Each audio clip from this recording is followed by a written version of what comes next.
Hi and welcome back to Real Opinions. It's been a while since we've done anything in general. That's on the channel and in our own lives, I think. Yeah. But now we're back and we're just gonna, I think, just hop straight back into it rather than make any points about why it's been a while since we made something.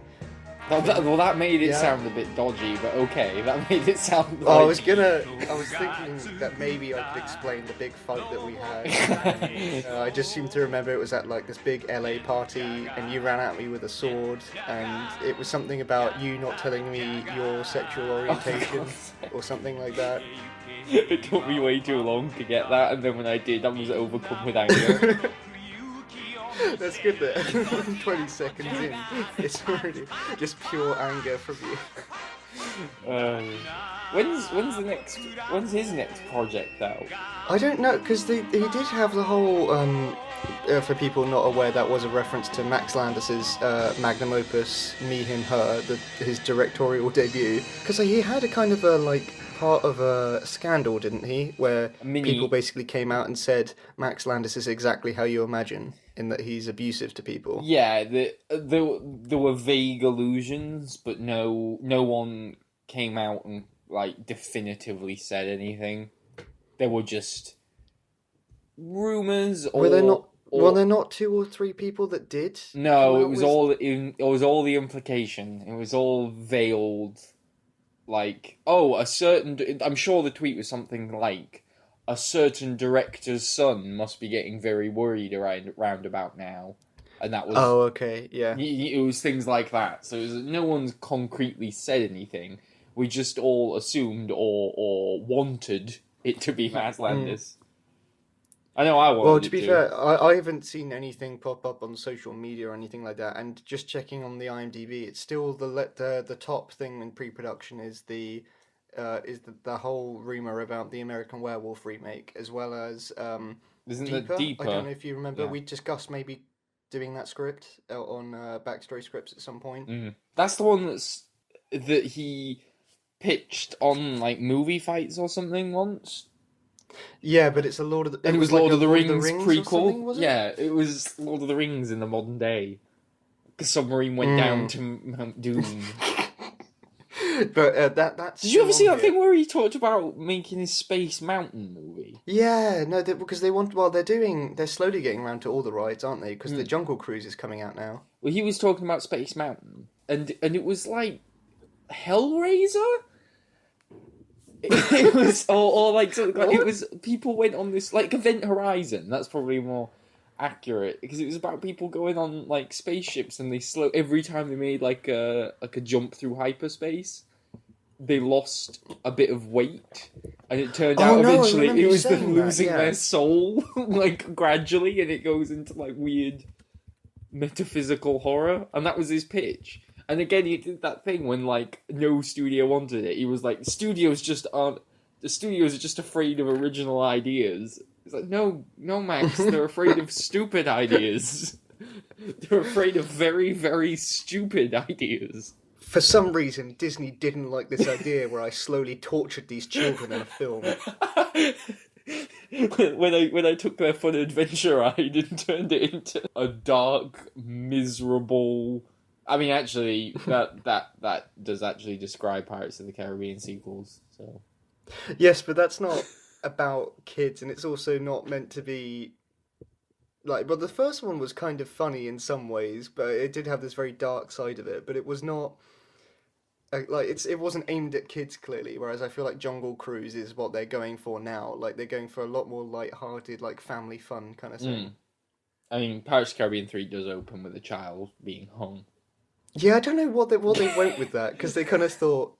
They went grungier as it went on. I don't know if they were inspired by, Harry Potter or something. Harry Potter never hung a child. Either the film or the character. Not? But what I mean is that, how that kind of got grittier as it went along, and therefore they thought, oh, maybe these should get grittier as they go along and darker. Yeah. And then people just responded by saying, this is too miserable for us. But that was the era when, every blockbuster went down dark and gritty route because of the success of, Batman and... James Bond doing that same thing, and so everything was miserable and gritty for a while. It's a mixed success. Some of them worked. And then now the pendulum's just swung back in the other direction entirely, and now everything's a comedy. Everything wanted to be The Dark Knight, and then now everything wants to be like Marvel. Yeah. And then something else. Well, now I suppose maybe it's leaning more towards the Deadpool, where they're all going to try and be ours. I am writing something about that, like, right now, about this, like, R renaissance, and how everyone's praising it for... Everyone at the moment is happy with it, and so am I, because it's leading to things like It and Logan and good films that wouldn't have been made before. But you can see that studios don't quite get it. They don't get that people are happy that there aren't restrictions and that films that would have previously been kind of constrained and interfered with are being made. They just think people like it because it's R. And what it's going to mean is we're just going to get loads of things where it's like, do you like this? It's got swearing. And I think you already saw that with like the Happy Time Murders earlier this year, where the trailer for that film was just, look, the Muppets are swearing. Did you want to see it? And they're already talking about R-rated Star Trek and R-rated Transformers. Did you see the thing about R-rated Transformers? And there was R-rated Fantastic Four. These are all things that are rumoured that sound ridiculous. And it is basically confirms what you just said, that it's the new thing, the new trend, the new bandwagon, and even though we all love it at the moment, we'll soon get sick of it if they don't do it sensibly. Because I've heard the idea of the rated R Star Trek for a while, because it was just the rumour of Quentin Tarantino wants to make a Star Trek film. What he said was he why? wanted to make a film about the horrors of space, which doesn't... I mean, I can't think of anything more in keeping with Gene Roddenberry's vision of a optimistic, unified future built on tolerance and love and compassion than something about the horrors of space. He said that someone could get sucked out of an airlock and have like their intestines explode everywhere. That's really getting back to the heart of what Star Trek is about. That's like we're after all of the reinventions and everything, we're really returning to just what it was like in the 60s when people exploded and there was the constant threat of like being alone in the vast expanse of space. It wasn't about the wonder and the excitement of exploring new frontiers. It was about being cold and alone and frightened in the dark. I just love the idea of like the old episodes trying to show that, like the idea of them trying to show someone being disemboweled by a vacuum in space in like the old 50s show. It's good that they return to their roots, because Star Trek, it's not like Star Trek Discovery came under a lot of criticism for already being too dark, and that wasn't a 15. It's not like that happened. It's not like... Well, they got a lot of flack for just swearing once. Yeah, for swearing once. It wasn't because people didn't like the swearing, it's because they felt like the swear word didn't belong in the universe. Which it doesn't. Feel like swearing was canon. But it doesn't. It felt weird. It did feel weird, but that was more of a tone thing as opposed to some people where they felt like it was people don't swear in this world. Oh, I see what you mean. Like in universe, no one's supposed to swear. Yeah. Right? It felt, and this is what I think is going to happen with all these R-rated things. It felt very look at me, like a teenager who wants to prove he's not a kid anymore by like smoking visibly in front of everyone and constantly forcing a cuss word into every other sentence. Because if you draw too much attention to the fact that you're swearing, then it doesn't feel cool. It feels kind of sad and pathetic. Yeah, see, I've always had a kind of problem with swearing in films. Not like I have like a reaction to it. It's just I find it's just like a lot of things in cinema. If you use it really well at the right moment, it can really give a moment like an extra kick of comedy or like a bit of extra drama. But so much of the time, it's just like a crutch for people that don't want to properly like write a character or something, or like write drama or comedy. They just add in lots of swearing.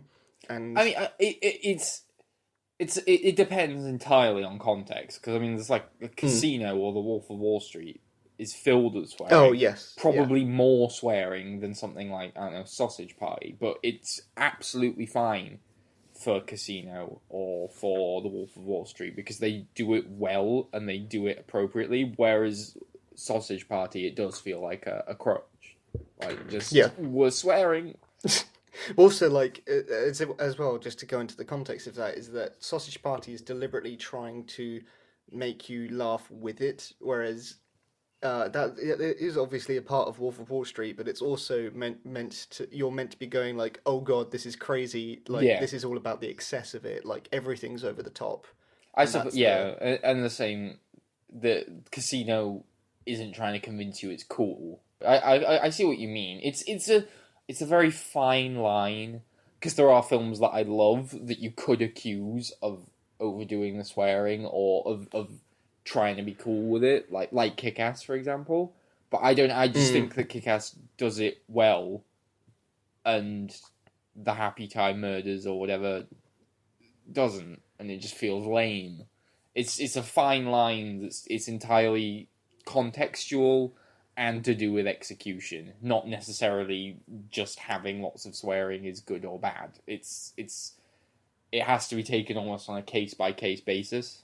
Yeah, and I think that's just, for me, I just have that dial, I think, turned up a bit more than you anyway, because I remember, because I was just thinking about it the other day, because I think that was one of the only negatives I listed in, like, my Whiplash review. And it's not like there's excessive swearing throughout the entire film. I just think there was, like, one scene where it just felt like a sudden change of, now there's lots of swearing, to the point where it felt like it was a different writer to me. Right. And it just felt like it was, because so much of the film was kind of this unspoken tension between the two that was rapidly building, and he had such clever, I'm just going to say J. Jonah Jameson's character. Is he called Fletcher? Is that what you call him? Fletcher, yeah. He had just had such a really cutting way of insulting people before that again felt like he was an intelligent character and an intelligently cruel character, but still he knew how to press their buttons. It wasn't just mindless swearing, I understand. Yeah, and then when it came to the one scene like later on where there was suddenly felt like a dial had been turned up on the swear counter, that was one scene where I remember being taken aback by it. It's very, I don't think there's any hard and fast rule. Which is what's so funny about the MPAA, because they do try and apply hard and fast rules to these things. Which is why, one of my favourite jokes in the South Park movie isn't even a joke that's in the film per se. It's like an incredibly meta joke, which is that the South Park movie, they say the F word 1 time less than you can to get an NC-17. And so they were proving how arbitrary and pointless it is to just, like, apply a rule. Like, when you have this many swear words, that's when you get this rating. Yeah. So they just pushed it to the last. They deliberately made it just 1 less than below the threshold to kind of make, like, a meta joke about how completely arbitrary and pointless it is. But well, I suppose the main way people are introduced to that now is the reverse of that, where it's in a it's a 15 for the UK, or is it a 12 in the UK, where you're allowed you could say the F word once. Yeah, that's a 12 in the UK. That's a 12, which is why all the X-Men's have 1. Exactly. That's just the example that I think of. The first class one is always the one that I think of. Whereas the MCU still haven't used it. They use shit a fair bit, and they use like douche. They've been upping it. I feel like they have been upping it, but they've not. Like, Guardians is probably the most foul-mouthed, and even then it's just like shit and turd. They've never crossed the line yet. It's Disney foul-mouthed, yeah. Yes. The only time they have was in Iron Man 2, and it's bleeped. What's the example for that? In Iron Man 2, there's like a televised court case. Do you remember when like the military are trying to like get the rights to Iron Man for themselves, and he's like saying, no, it's my thing, it's like an independent thing. And when he wins the case, one guy says, "Fuck you, Mr. Stark," but it bleeps it because it's live television, and that's the only time they've actually used it. I suppose by that comparison, then they had a version of that in the first Guardians, I think, where he says Star-Lord what the says like and something then he like, goes, "Oh," yeah. and then there's like a fizzle or something Yes. like that covers it. I hate that. Like a bleep, if it's on like a TV show, I think you can get away with it. But I think if you like censor swearing like that, it just feels lame. Just don't do it at all. There's a bit in, I think it's Sucker Punch, where a character like yells, they yell motherfucker, but they do it, but they say mother and then shoot the gun so that you can't hear the second part. And I just think, what's the point? What's the point in even pretending? I find that is a lot harder to pull. Like, you know how I was saying, like, the idea of swearing is kind of hard to pull off sometimes.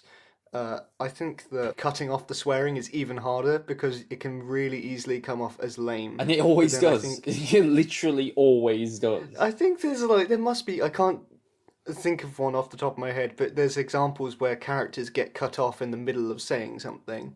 That's if they do it different. In a original if way, if they get cut off like by another character, I think that's okay. But if it's like a car horn, like muffling it or something, the worst one is in Die Hard 4, which is the only PG-13 Die Hard, where he says yippee-ki-yay mother and then just doesn't finish it. He just says yippee-ki-yay mother. Which is so embarrassing, especially like since it's Die Hard of all films. Yeah, it's the fact that it's his most famous quote. Yeah, it's like literally just defecating over your legacy. Like That's a perfect example though, because it shows how the studio changed it so much that for fear of losing a rating, they changed the very essence of what Die Hard was. That's the weird irony of this, is that only 5 years ago, maybe, we were having like RoboCop as a 12A. We were having like a RoboCop without the blood, and we were having Taken 2 and Expendables 3 have PG-13 sequels. And now we're having Transformers and Star Trek being rumoured as ours. It's like such a radical and complete 180 in a short space of time. I think it's just people find it weird as well because it's just common sense that adults want to watch films. That's the weirdest for adults. It's just like you should be able to like recognize that not like one thing suits all. You should just be able to tell that there are some films that should be ours and there's some films that shouldn't. And it should be very, very obvious which ones. It should be obvious that Die Hard needs to be an R. And it should be obvious that Star Trek doesn't. It should be obvious that Transformers is for children, for example. Like, that should be very obvious. And it should be obvious that Die Hard needs to have swearing and violence. Because that's what Die Hard is. That's part of its identity. Oh, it's baffling. It's utterly baffling. And then what's the point in making some of these PG-13? Because like making Expendables a PG-13 so that it appeals to the kids. The kids didn't want to see the Expendables in the first place. Like it wasn't for them. They didn't see the first one. Yeah, it wasn't for them. And if you make it a PG-13, then when the kids do see it, they're just going to think it's lame because you've taken away any appeal it had. The thing that I've kind of found interesting from this is that if you would have said like a few years ago, like the studios are making more, again, we're just kind of, I feel like we're just at the beginning of this turn, so it's not bad yet. It's not. I wouldn't say it's enough to call it a proper trend yet. Right. But we'd have to see for like the next wave of releases because I feel like, on a mini tangent, I feel like with the success of La La Land and now A Greatest Showman, I feel like we're going to get into another bout of like musicals and things like that in the next few years. and I feel like we're just starting to get into that with like A Star Is Born coming out now, Mamma Mia 2. which I think is getting a lot of hype and everything. But what I mean is that we're slowly trying to get into this R thing, and I feel like if you would have told me that a few years ago, I would have thought it would be because of like the open access of the internet and like Netflix and Amazon being open to people and just offering content like that. But it's actually cinemas, like it's Deadpool and Logan and things like that. Yeah. It's the big, like it's the things that are actually driving people to go out and see them, like it, as opposed to, I would have thought it'd be these companies that like get stuff broadcast straight into your living room. And yet, when I think about it, I can't really think of a graphic, like an 18 Netflix film or Amazon original or something. Like, they don't really even have that many original horrors, and when they do, it's like 15s. Gerard's Game. Annihilation had a bear eat someone. But again, that's a 15, and also that's like they've gone way more into like the artistic, like side projects of directors. I would say they have gone into the trash. They pulled out a lot of stuff from the trash. They have like really gone for the trash now. Like what was the last good? What was the last good Netflix original? You hesitated. That's enough. Because I'm still hesitating. Because this year alone we've had Mute, Tau, the Cloverfield Paradox, Annihilation, which sucked. Wait, what? Not Annihilation. What was it called? Extinction. I was going to say, Extinction. I thought you really liked Annihilation. No, I did like Annihilation. Extinction. They have very similar titles. Because the thing is that whenever I think, oh yeah, I'm enjoying that on Netflix, and then I realise I'm enjoying, as in their TV shows. I enjoy their TV shows or their miniseries. I hope Apostle's good. I have a lot of vested interest in Apostle because I really like Gareth Evans and I really like Dan Stevens. And then when I saw it was going straight to Netflix, I went, "Oh no, no!" It is actively making me uninterested in films that come out on it now. There's another one that was like a fairly big film that's now going straight to Netflix, and I did just go, "Oh." I thought, oh, maybe I could watch this in time for this. But it's the new Jeremy Saulnier. Oh Saulnier? I know the film.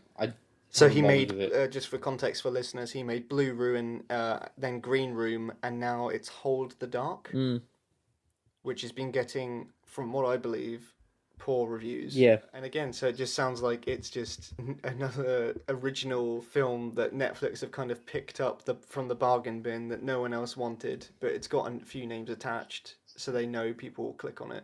At least they gave us Open House. You and I love that was... I still don't know what to make of that. I can tell you what to make of that. Because it's so actively not scary.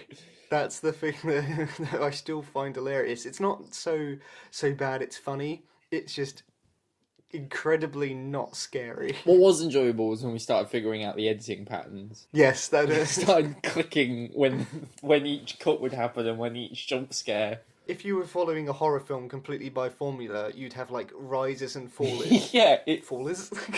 Falls. Rises and falls. It's already making my brain slightly dumber. But you'd have rises and falls, and then in this one, it just kind of levels out everything. It subverted my expectations by being a horror film in which nothing happened. A serial killer mystery in which we never find out who the serial killer is, nor are we really presented much of a mystery. Well, also, there's no reason to it. Because I remember you setting it up for me, just saying... The director thought, I find it really creepy. Just open houses, the concept that someone can come into an open house and they just walk around your house. And I thought, okay, well, if that's a stupid premise, but I'm sure if it leads to something, then that's fine. But then halfway through the film, one of the characters literally just states his mission statement. Which I wanted to do. I wanted to do for open houses what Jaws did for the ocean. It's such a high-reaching quote. That's what I love about that quote. And then because there's no reason for the killer and there's no information about the killer given, it's just open houses are scary, aren't they? See you next time, folks. You made a very good point, which was that whole open house as a freaky thing feels more like a stand-up routine. Like, Yeah. have you ever noticed how weird open houses are? And you make like the cookies and you put them in the oven. What's the deal? What's the deal with the cookies? Right, shall we talk about Blackkklansman? Yeah, so that was actually the topic of why I suggested why we should record the podcast. Can I just defend us a little bit? It's saying 30 minutes. To defend us a little, I listen to podcasts that are ostensibly about certain things like films or video games, where they spend 30 hours talking about nonsense before they arrive at the topic. At least we were talking about films. Yeah, that's the thing, is that I find that while we are relatively rambling, I feel like we always ramble roughly about films. We don't go off into our own like inside. Well, we do go into inside jokes, but they're related to film. I think that we generally discuss the rambling topics. should be the new title for this. Blackkklansman, because I saw it today. Do you want to go into your kind of thoughts on it, and then? So it's been a bit longer since I saw it. It's probably been near a month actually. Oh, okay. So maybe I should more go into it then. Yeah, and hopefully you'll remind me what I thought, or I'll just copy you. Yeah, that's good. Blackkklansman it's a biopic sort of. You call it a joint. Period piece. It's a Spike Lee joint. I'm not cool enough to Spike Lee call it a joint. Stop calling it a film. Ron Stallworth is the first black police officer in Colorado Springs police force. He's joined into it. They kind of hinted it as more of they've got to start opening up the ranks diversity sort of thing. hire. He really wants to get into the investigative side of it. He wants to become a detective. And through these Black Power rallies coming around town, he does get a chance to go into undercover police work to infiltrate these rallies and see if the black populace is being riled up by these motivational speakers. Yeah. That leads him to finally being a member of the investigative team. He sees an advert to join the Ku Klux Klan just in the newspaper, which I didn't know that they actually advertised for members. And he calls up and decides to join as himself. He does that over the phone, and so what they end up doing, because obviously he can't actually turn up in person to any of the like Ku Klux Klan events because they'd realise that he's black. He has to like develop a character with one of the white guys on the squad. Yeah, played by Adam Driver. I think his name is Skip. Yeah, that sounds vaguely familiar. They call him Skip. So Ron Stallworth plays him over the phone because he uses his own name, which is one that like as like a rookie error. He actually gives him his own name. Yeah, his actual name. Yeah. So he plays him over the phone, like kind of doing a white voice. Yeah, he's just talking as he puts it in the film. He's just speaking King's English. Yes. Like that's just how he's raised. And then so he like collaborates with Adam Driver's character to make sure that they've got like the same backstory and all these things for the character, so that Adam Driver can go and continue the role when they have like in-person meetings. If it's the kind of thing where if this wasn't a true story, I would have just been incredibly confused as to why he continues to do the things on the phone and the other guy continues to be him in real life when the real life guy could just pick up the phone and they no longer have that problem. There's not really a point where it's explained why they continue to do that setup, besides the fact that it was Ron's idea in the first place and it's in his name. But they don't really establish that. But it leads to he gets eventually on to become a constant caller of David Duke, the leader of Grand Wizard, the KKK. The Grand Wizard, yeah, and he still is. Is he not? No, I think he left. Actually. No, but he was. But he is like a political figure. Yes, yeah. Basically, the thing that stood out for me with this film is that I knew it was. They'd created quite a bit of focus on the comedy aspect, and it didn't disappoint me in that sense. I found it quite funny. Yeah. I do have a couple of issues with it, but not too many. But overall, I did think it was a very entertaining film. a funny film, Yeah. a surprisingly funny film. At times, an emotionally affecting film. Some of my issues were to do with the serious moments, but largely I thought they worked, and it's anchored by at least two very good performances, and I think you could make a case that a lot of the members of the clan as well do a good job, with obviously much more unlikable characters.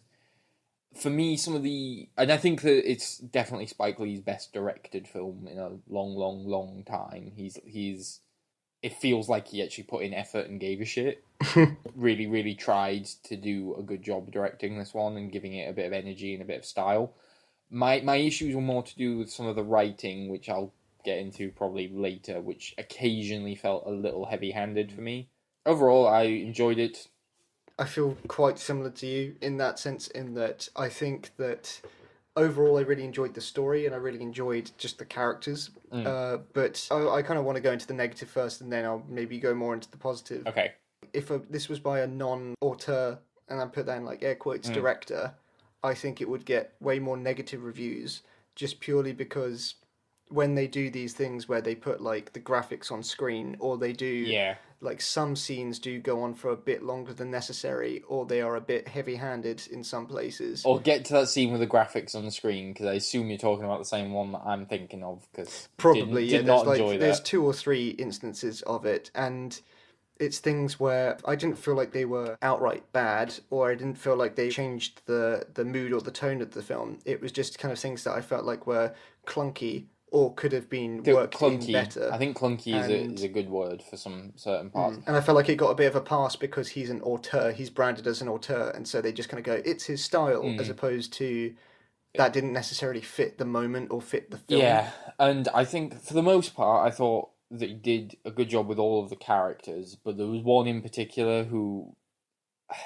I get why they have this character presented this way, but I just did not think that it fit this film. And that's the one that's kind of like Cletus. Like the really stupid one. Do you know the one I mean? The really stupid one. Too stupid. Yeah, where it's like, I get what you say. I get the point. And I get that there are people that stupid in the world. Like, I do not doubt that for a second.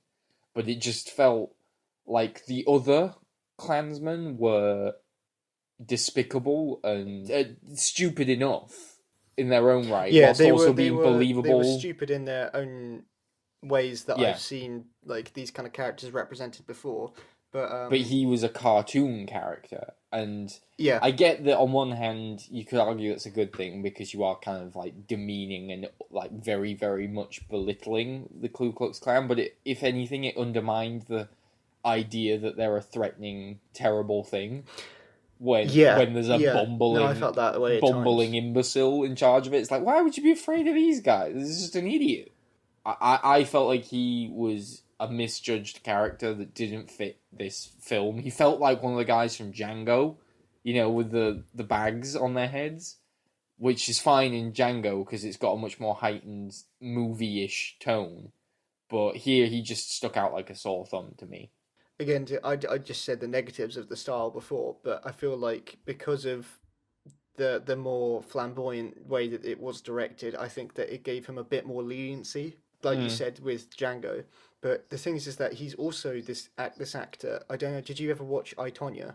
No. He plays basically the exact same character in I, Tonya. Oh right. Where he's like the stupid sidekick, but he's like so stupid to the point where it doesn't feel real. So he's definitely typecast, this guy. But I think that he does stupid very well. It's just that it's a bit over the top. But I think that he had 1 or 2 moments where I typically don't enjoy the characters where their entire character they are stupid. But he had some moments where the moment that I kind of think of is when Ron shows up as David Duke's bodyguard. And the 2 clan members kind of stand beside him, just to kind of threaten him before going off somewhere. And the dumb character walks in front and then turns around like he's going to say something clever, and then just like passes air for like out of his mouth. I mean, like for like just 30 seconds. He just can't even think of anything to say, and I found that funny. Like the moments where it's almost like silent movie acting for him. Mm. But otherwise, I agree that he almost deflated the threat of the Ku Klux Klan, Which is a shame because the other members of the Klan were pretty, I would say, universally good. Yeah, Um, I really liked the relationship of the guy and his wife.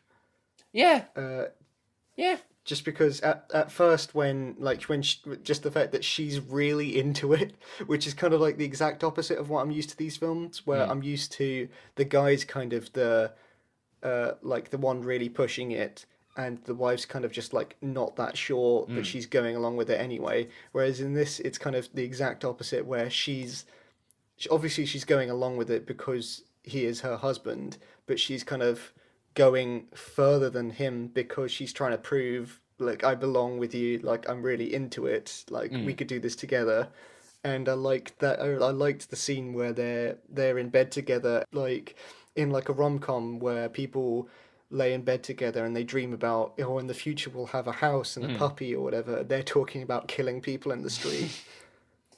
And I just found it was a different relationship to what I've seen, and they were, in a way, it worked to both humanize the Ku Klux Klan, not like in a in like a, oh, I I know feel what you bad for mean. them. It was just in a way that you realize that they are real people and they genuinely think this way, and so Yes. it's a weird detachment, No, like I of understand what you mean, and I think it is. I think it is an important point to make because there will be some people who will argue that that when you make films like this, you shouldn't humanize like real monsters. I mm, remember that being a point that some people made about that one. I forgot what it was called, but the film about the Boston Marathon bombing. right. Patriots Day, Yeah, was it? yeah. So that I think I never saw that, but I remember people making point that it humanized the actual bombers and treated them like real people and gave you a look into their lives. And some people had a problem with that because you shouldn't humanize monsters. Mm. We don't want to treat them sympathetically after what they did. And there have been similar points made about films like Captain Phillips and others. I'm drawing a blank at the moment, but others where it has taken real events where real people did terrible things. But I do think it is actually important to treat them as people, even if they're bad people. I Yeah. do think it is an I think important it's point to interesting make. because it's the difference between explaining and excusing Yeah, people. yeah, exactly. You don't have to treat them with sympathy, but I think empathy is important, and there is a distinction between those two things. And I think it is important to be empathetic, to understand, even if you completely condemn. It is important Mm. to understand the thought process and to see that these things that happened in real life, you have to treat them seriously and not reduce them to like good and evil or overly simplify them. And it is important to actually to try and depict things in a realistic, more complex way. And that does not mean the same thing as, like you said, excusing them or treating them sympathetically or compassionately. It Mm. just means that you're actually telling a more complex story and a more realistic story. Yeah, and also it's just the fact that there's no, like, if you're just making a story where there's just the villain and they are like they just embody hate and that's all they stand for, like that works for films like World War II films or something like that, where they're just fighting against the Nazis, because that's just like Indiana Okay, Jones. It works for that's because an they're the adventure classic film, villains. It just works for. but even But if Schindler's you're, List gives Goeth not yeah, humanity, like evil, bad humanity, but humanity all the same, and does show him as a I man. remember I kind of leaned briefly into this topic a while ago, because I reviewed Imperium. I don't know if you remember that at Oh, all. the neo-Nazi one with Mr. Radcliffe. Yes, Daniel Radcliffe. Yeah, that's his name, and that was kind of following modern neo Nazis, and it was very similar. It's about a guy kind of infiltrating it. Oh yeah, yeah, it is similar. Yeah, and the thing that I kind of liked about that, and I remember talking about in the review and finding it similarly like to now, I found it quite hard to talk about, but it was that a lot of like the most interesting aspects of the film for me were them trying to explain their views, or the fact that it was focusing on the internal politics of the clan. Like it was them kind of fighting against one another and then falling to kind of bitter quarrels in between themselves, Mm. ridiculously petty things that broil into like that person doesn't like this person, we've had a rift here, whatever. And it was like we're saying with the humanizing thing, like it was never at any point did I go, like, oh yeah, now I get it. Like now I'm Yeah, all aboard. But yeah, it was you the you were fact that it kind of swayed. points out that they're not just like these things that exist, like these evil things that are completely detached from everything else, and they're just evil and If they're any, there. It's like they're actually people as well, and they've fallen into this way because of certain things in their life, or because of their setting, or yeah. because of Well, if like anything, whatever reason, context, really. if anything, it's more responsible to do that because Mm. you also if you don't do that, then you kind of deny showing how insidious certain viewpoints can be. So, for example, if we go back to Blackkklansman, there is a Mm. part where David Duke starts talking about how I don't hate black people. I don't want them to go away. I just want America to be American. I want it to Yeah. be. I just want like I want to preserve like our identity. I don't want to get rid of black people. And Yeah. that by showing you what he thinks is a reasonable perspective, by showing you that that's how he thinks, you kind of realize how insidious and slippery slopey arguments like that can be, Yeah. because you know other people, or you've seen other people on TV and in the news who say things like that, and you realize like, oh, that's actually how some people do think, and you make that connection a lot easier. Whereas if they're just snarling like racist caricatures, then you think it's Yeah. okay. People like that don't exist anymore. That's the past. That's not something that I'll have to worry about. That's not something that I can relate to the modern day or relate to things that I see on Mm. TV.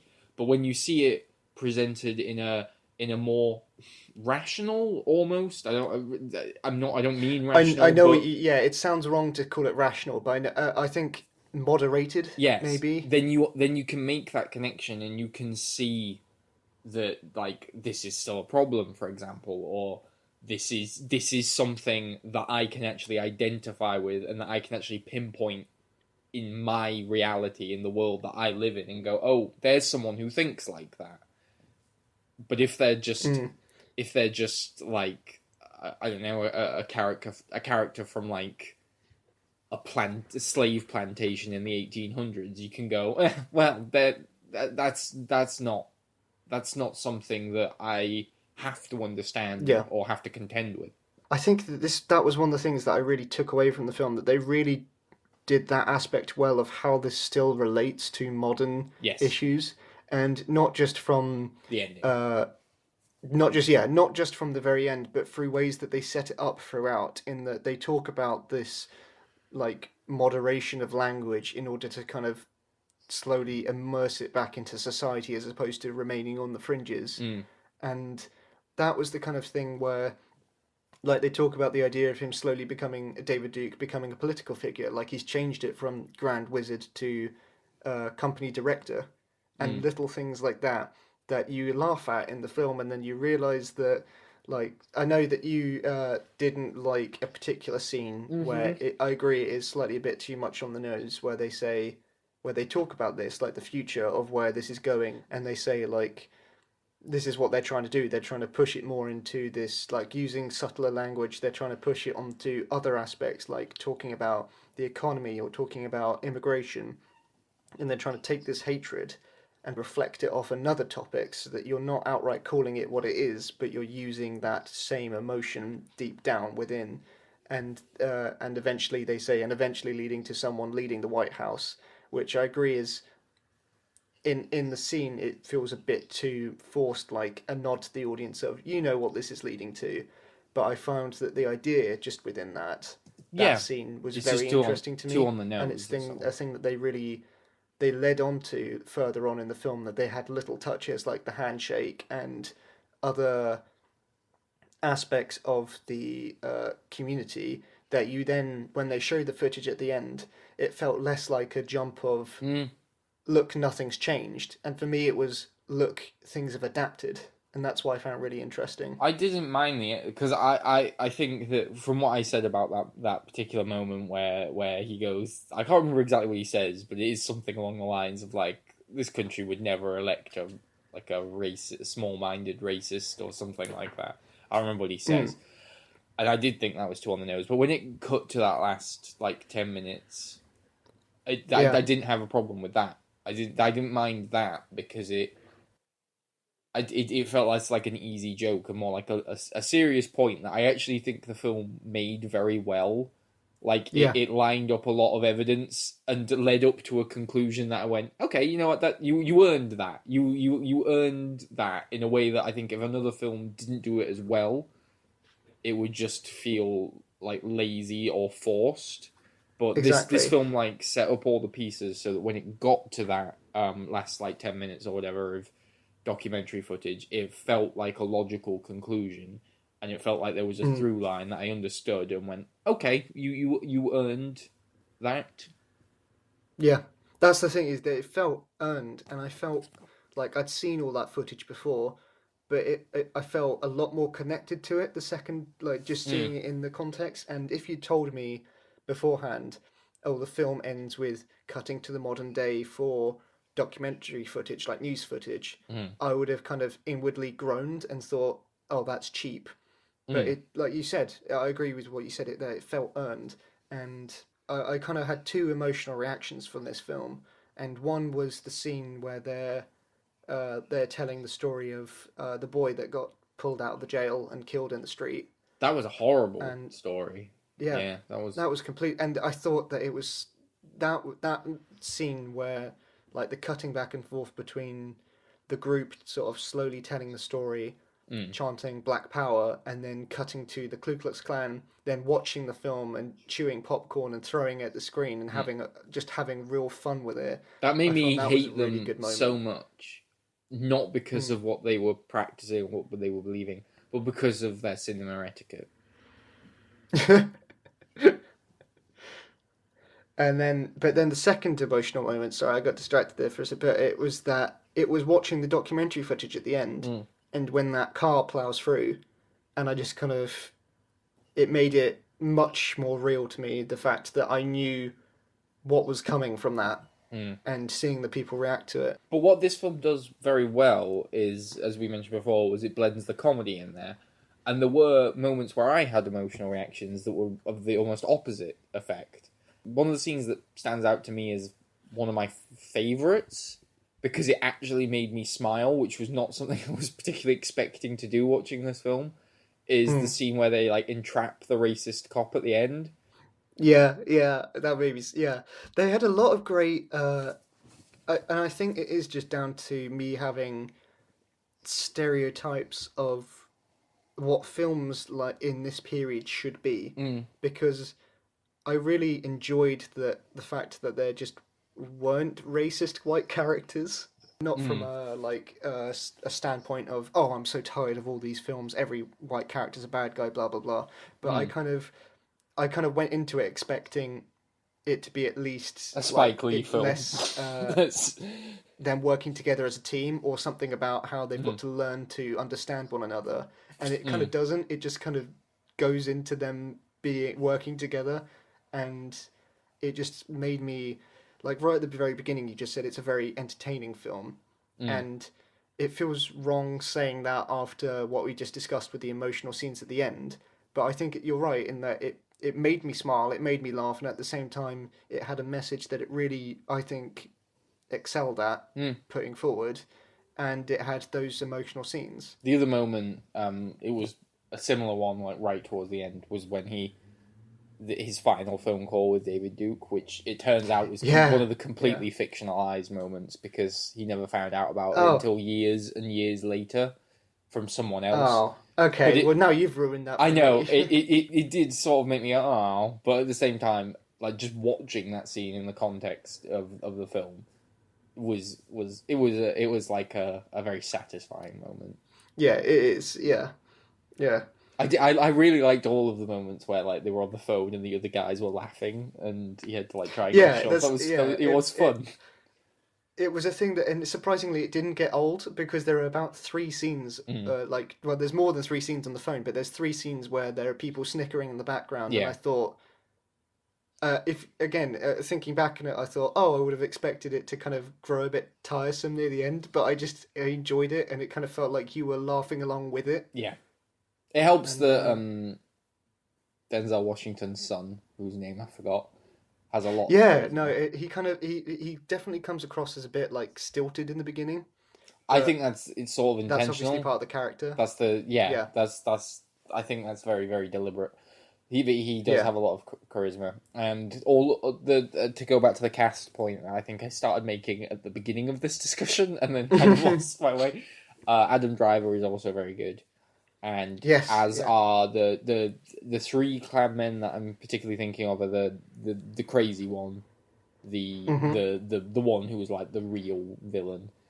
Topher Grace I thought was very good. I always liked Topher Grace. I don't understand why people pick on him.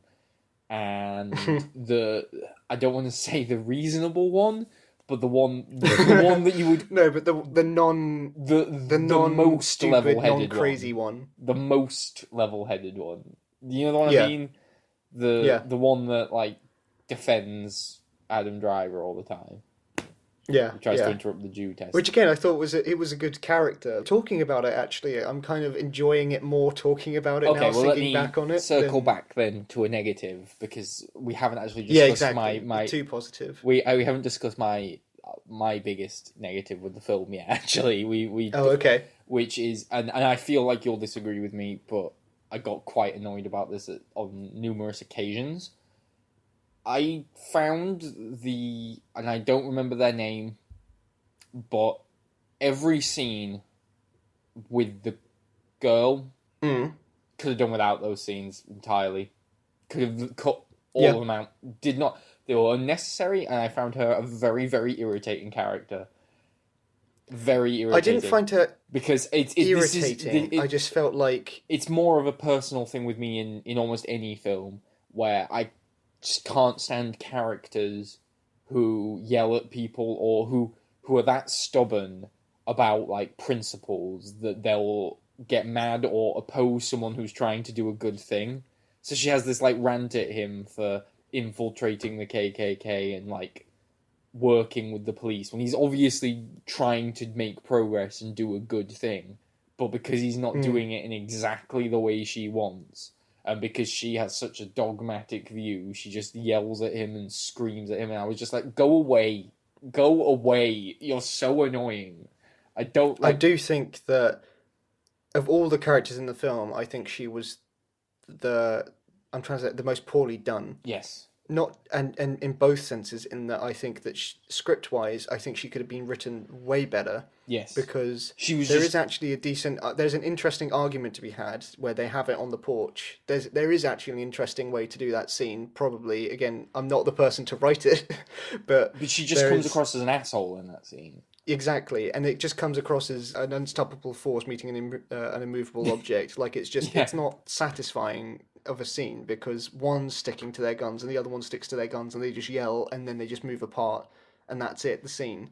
But also I felt like she was really just very thinly written, and then at the same time I think another actress might have elevated it past what was written, and I don't felt like her actress could have done a better job, basically, is what I'm saying. It felt like every scene with her was either the film devolved into what I was afraid it was going to be, which was like a point where two people would talk and it would devolve into like two different think pieces talking to each other. Right, Like, I get what you mean. My political view, alternate political view. The same political view, back but louder. Yeah. And then secondly, so that was issue number one, that her scenes felt like that. And issue number two was that outside of that, what purpose did she have besides sort of being a generic love interest that had to be saved at the end? She just... In a film that is too long, it ties it back into this final, I suppose, action scene. She is actually relatively, I think, important to the plot in that providing that first moment, that first setup of why he gets into the police work, and then eventually leading to the final scene with the KKK. But that's why I kind of feel like she was badly handled, because when I think about it just from plot points, she's actually pretty important in the script, but she doesn't feel that way in the film. I never felt like she was important, and I never felt like I truly got her, even though there are like a couple scenes where they're just as a couple, even though I enjoyed them talking about films just because I liked people talking about films, but even if the posters were covering up half the frame for most of the time. That was where the point was that every scene I could think of that I didn't like, such as that scene, was one with her in it. Because I hated that. Yeah, I think that if you said that he was very charismatic. I don't feel like she worked very well either with him or just didn't have the same level to match it. If the film was given more of a focus on her and she was treated better, basically. Yeah. I think that she could have felt like less of a odd piece to everything. A roadblock in every scene. Because like I said, I found all the Ku Klux Klan members treated really interestingly, and the other police officers I found were very interesting. Like, it just felt like a speed bump every time it cut back to her. Character. Yeah. Like, because I'd cut from a Ku Klux Klan scene that I was enjoying, or a scene at the police station that I was enjoying, to a scene with her, and I would visibly feel myself like slump back in my chair, like... Yeah. I don't think it's down to the film as a whole not being well written or the actors not being well directed. I just think that it's just her, because like I said, there are characters with less screen time, less importance, that are treated better. Yeah. Like just the scene that we mentioned briefly where they're discussing about the boy that was murdered, that I was more connected to his character, and he's only got one scene, than I was more connected to the speech guy in the very beginning than her character throughout the entire film. Alec Baldwin. No, not Alec Baldwin. Okay, I completely forgot about Alec Baldwin. I meant... the Black Panther. Yeah. I completely agree with you on that negative point. Looking back on it, as a whole, I did really enjoy it. When I was in there, certain scenes I think could have been just a bit snappier, or like stylistic things they didn't need to be there, didn't add anything to the film, and if anything I just found it kind of distracting, because I felt like it was taking away from what was actually happening on screen to make it very...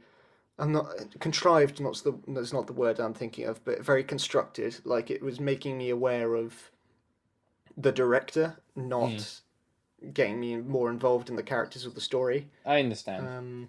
And at the same time, I understand that like it lends itself to this. Like, it's not playing completely on reality. This film, like, it's clearly having fun with aspects of it, and I could kind of see where that links into that excuse. But I felt like it might just be the fact that I just stylistically don't like those things. Yes.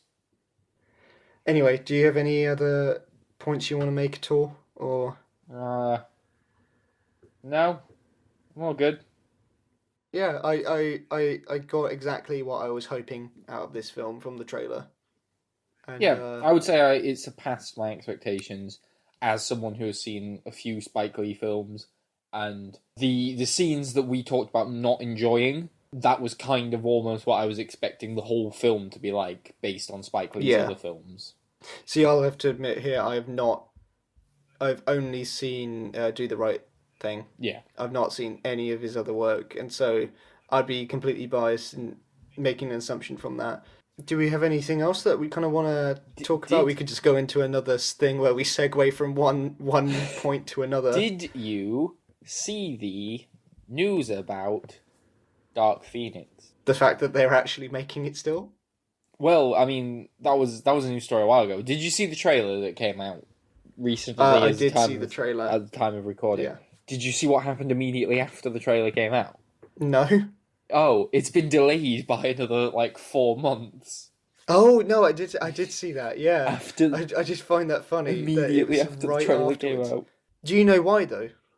I don't know an official reason, no. Why? Well, it's time for another mini episode of Chinese box office. Our favourite I really need to think of a jingle or something. Oh, you didn't see the Meg. We'll have to talk about the Meg afterwards. Go on. But no, it's been delayed just because it was a massive success. The trailer was a success in China. The trailer got 44 million views in 24 hours in China.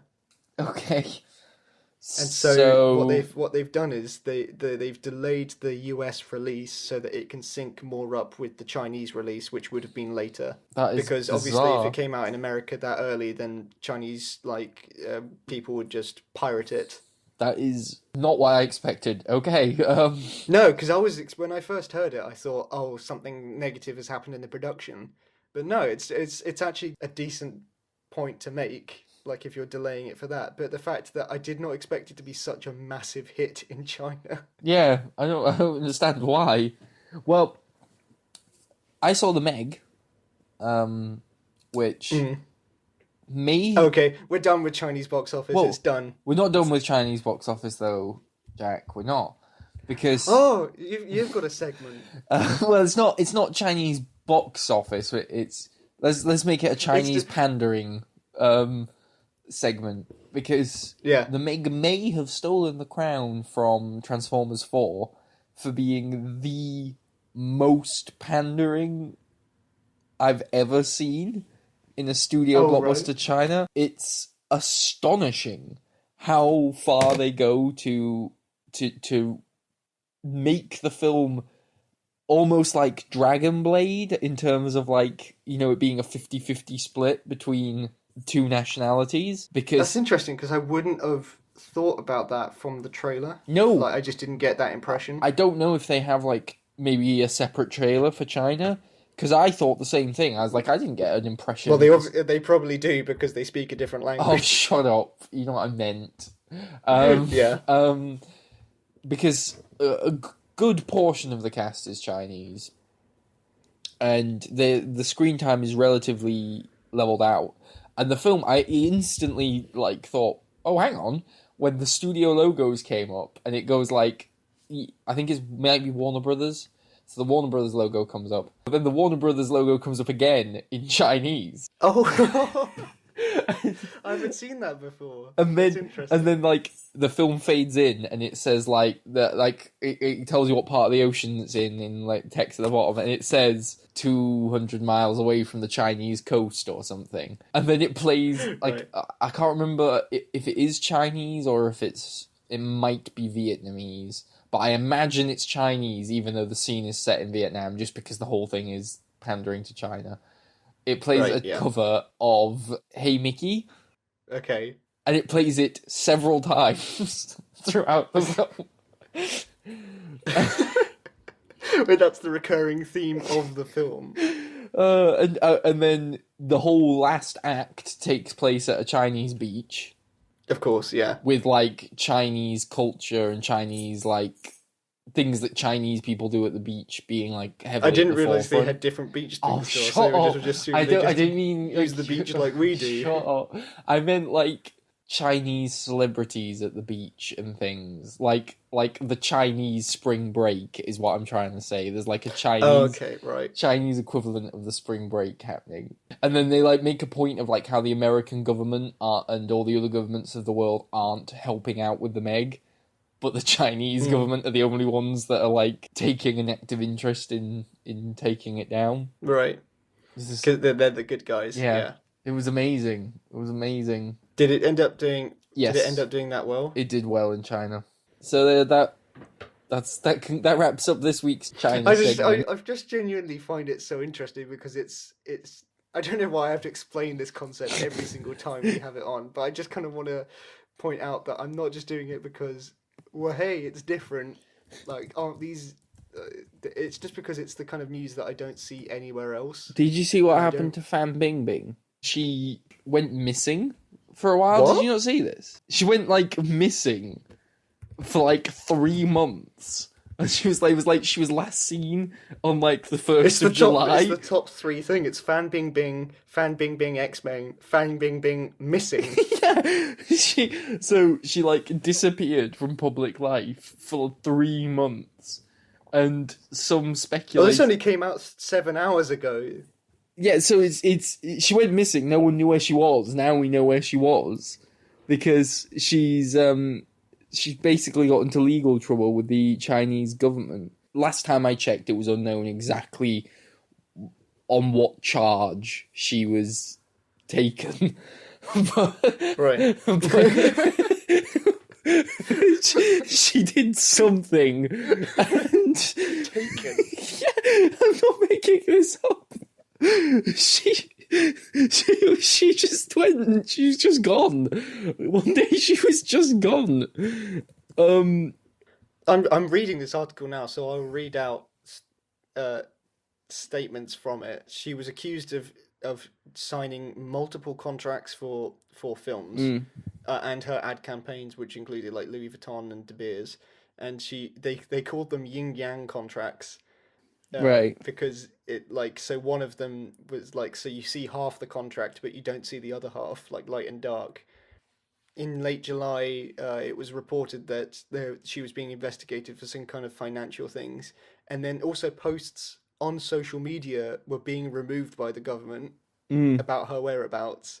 And then in early September, some 2 months after Fan's disappearance, I'm just reading word for word here now, China state-run Securities Daily newspaper reported that the actress had been put, quote, under control and to accept the legal decision, unquote. Oh. The story was taken offline hours after it was published. Oh, God. So she hasn't been found. It's just that now it's been reported that she's under control, and then it was deleted. Well, there you go. I told you I wasn't making it up. She was meant to be in a film that aired at Toronto Film Festival, and she's not in the film anymore. So they think that they've had to delete her out of the film. Jeez, okay. At the time of her disappearance, Fan was also reportedly suing a Chinese billionaire for defamation after he accused her of sleeping with China's vice president. What?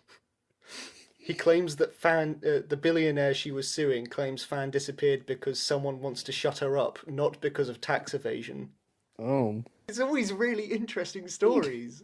That's the thing. Did you see I'm really glad that you brought this one up now, because it's really interesting to me. Hi, it's iPhone Jack here, just chipping in with a little update to the podcast, which is that since when Harrison kind of first mentioned this Fan Bingbing story, I hadn't heard about it at all, and now in the last 48 hours since we've recorded, it's kind of blown up a lot more, because she has come out back into the public. I'm not going to go into the thoughts or whatever, because this is just me providing an update. It's that she has had to pay 130 million back in taxes because the yin yang contracts that I feel like I've only very briefly mentioned were the idea being that she was sending one version of the contract to the government to show this is how much I should be paying taxes, whereas the actual amount was way more, and that she was basically skimping on taxes is the idea. Fans and companies related to her were ordered to pay around $42 million in late taxes and fees, along with the fine of $86 million. And there's not going to be criminal charges or anything. And as a last note, she's added a note on her social media, just a standard apology letter. As a public figure, I should have abided by laws and regulations and been a role model in the industry and society. I shouldn't have lost self-restraint or become lax in managing my companies, which led to the violation of laws in the name of economic interests. And that she completely accepts the decision. Yeah, I mean, I don't have anything else extra to add to that. except for if anything interesting comes up as to why she just disappeared. But more on that another time, maybe or maybe not. Okay, back to the podcast. They unveiled the title for the Happy Death Day sequel. Oh, I did see that. It was something incredibly embarrassing. It's Happy Birthday to you. Spelled 2 as in the number. Yeah, and with you, a number 2. And then the U, the most letter. Embarrassing way possible. Oh, God. I just thought that would make you want to see it. One last thing. It's old news now, but it's our news. We have a Bond director replacing... Oh, I was going to call him Danny McBride, replacing Danny Boyle. Danny McBride's doing Halloween, you might as well move over to... Danny McBride doing Bond. To be honest, at this point, I wouldn't be surprised if he was somewhere on the list. But it's Cary Fukunaga, yes. Right? I'm currently halfway through Maniac. I didn't watch The Maniac. Was it good? I'm really enjoying it. It's the thing is that I think a lot of the trailers portrayed it as being mainly a drama. Where I think it's a comedy. Okay. I'd say mainly it's got but it's very. It looked very Legion-y. Yes, actually, it is quite Legion-y in its humour as well. Like, it is quite a dry humour, really. And I'm enjoying it more as a comedy than I am as a drama. Although now it's kind of reaching the halfway point. It's sort of leaning back into more dramatic scenes as you've gotten to know the characters more. And it's doing them better. And I'm enjoying it. I'm not completely smitten by it. Otherwise, I would have already finished it. Right. But it's really entertaining, and it's just visually interesting every single episode. Well, and would you say you like it as much or less than True Detective? Definitely not as much as True Detective. Would you say you like it more than True Detective Season 2? That's a stupid question. No, you don't like anything as much as True Detective Season 2. Yeah, exactly. It's hard to top that. Just for pure enjoyment levels alone. That was, to be honest, the plot is probably way more convoluted in True Detective Season 2, even though this one they're talking about the fate of the universe while jumping through different people's consciousness. You always talk about True Detective Season 2 like it was a laugh riot that we all enjoyed, but most of the time it was very boring. That's the thing, is that it's because I was enjoying it in that way. I kind of for some reason I just think in the back of my mind that everyone really enjoyed it because it was funny. No. And then I realised that probably not. Everyone just probably thought it was boring, and I'm the only one that looks back on it fondly, but for completely different reasons. It's like the TV equivalent of Chappie. Exactly. It is, though. It is. The guy, the traffic cop, had just about as much character as Chappie. Paul. I can't believe you forget Paul's name after the amount of jokes you wrote about Paul. Because all I've got to do is just think of what is a man's name, and there's so many different... John, Scott, it could have been anything, and I would have felt like I would have got it right. Oh, you poison goose. Anyway, Bond, Cary Fukunaga. Sorry, I completely forgot what we were meant to be talking about.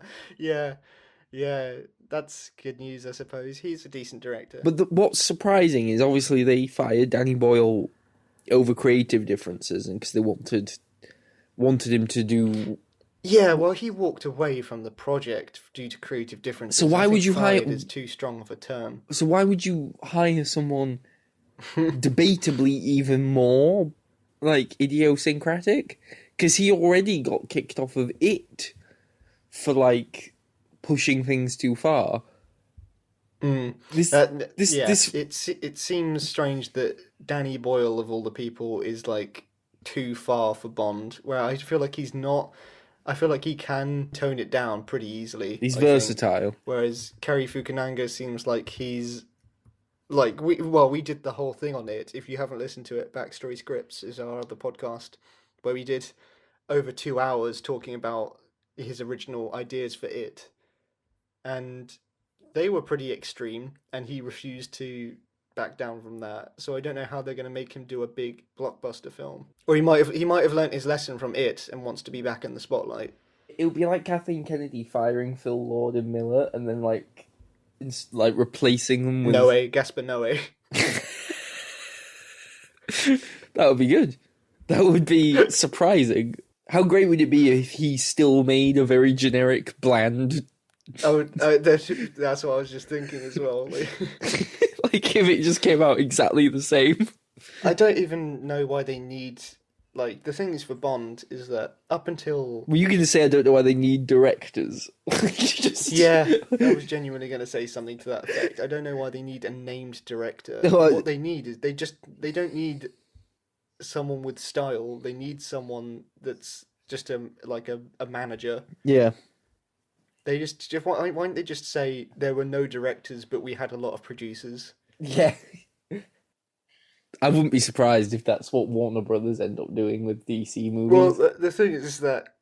What a silly statement. They're not going to be making any more of those. I'd be surprised if they make any more after the second Wonder Woman. That's exactly what I think we both just made the same joke at the same time. Oh, really? Okay. Yeah. I watched something recently where they talked about how, like, the future of the DCEU is resting on Aquaman. And I thought, how do you make it that? How do you get in that situation? How do you get in the situation where your future is resting on Aquaman?